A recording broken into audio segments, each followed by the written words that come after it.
In 1771, a 5-storey building was built in Cromford, Derbyshire.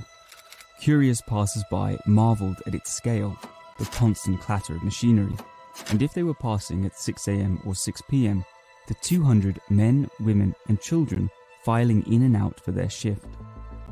This was Richard Arkwright's mill, the world's first successful water-powered cotton spinning mill and one of the world's first modern factories. What would have appeared alien in the 1770s became increasingly commonplace in many towns and cities just a few decades later, transforming British cities, the economy, society, and eventually even British politics. This was what Arnold Toynbee later dubbed the Industrial Revolution. Small workshop and domestic manufacturing, undertaken with simple hand tools and human-powered machines, was gradually overtaken by factory production, in which water and steam powered larger and more complex machines. The textile industry was one of the first to embrace steam power on a large scale, with Manchester, later dubbed Cottonopolis, becoming the world's first industrial city. What made all this possible? Steam engines, a vital component of industrialization, need an efficient and controllable source of heat, which coal provided. Thanks to improvements in mining technology and a natural abundance of coal in Britain, this could be extracted in greater quantities than ever before. This freed the economy from its earlier energy constraints, previously limited to what could be harnessed by burning wood or powered by man or horse.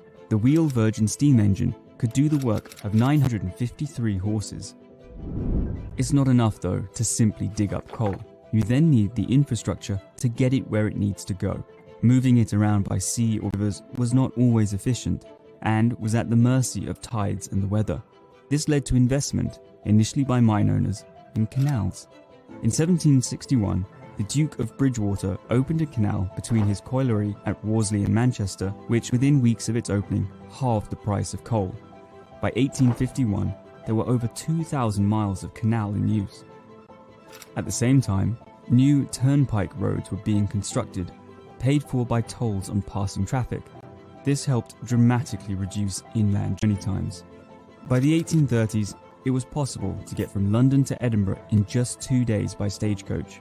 50 years earlier, the same journey took 2.5 weeks. Coal also spurred the development of the railways. In 1758, the first Act of Parliament to authorise the construction of a railway was to enable Charles Brandling to move coal from his colliery in Middleton to Leeds, 3 miles away. The use of these high-powered machines led to the creation of modern factories, where 1 or 2 engines might power multiple machines over various floors, as was the case in Arkwright's mill. For reasons of convenience, considering the necessary infrastructure, transport, worker housing, and related commercial services, factories increasingly tended to be located in cities, which in turn accelerated urbanization.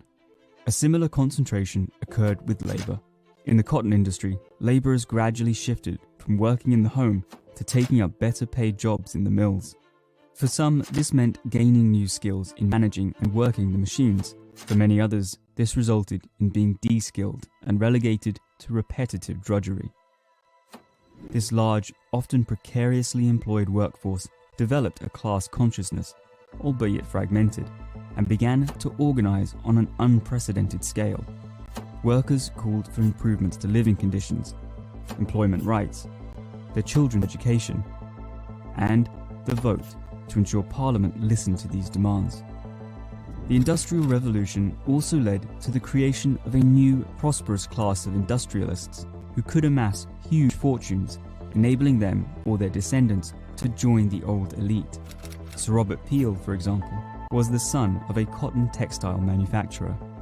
These were the men who successfully secured the vote with the Great Reform Act of 1832. Working class men would have decades more to wait. Despite the extraordinary changes occurring, we should not overstate the scale of industrialization before 1850. The largest occupational category in 1851 remained agriculture, followed by domestic service. As Professor David Cannadine writes, the number of men working as blacksmiths was greater than the number employed in ironworks, and more men worked with horses on the roads than with steam engines on the railways. Even in the new industrial sectors, the average cotton mill employed fewer than 20 people, and steam power had only been applied to a limited number of industries. It was then appropriate that Britain at mid-century should be known as the workshop of the world, rather than the factory of the world.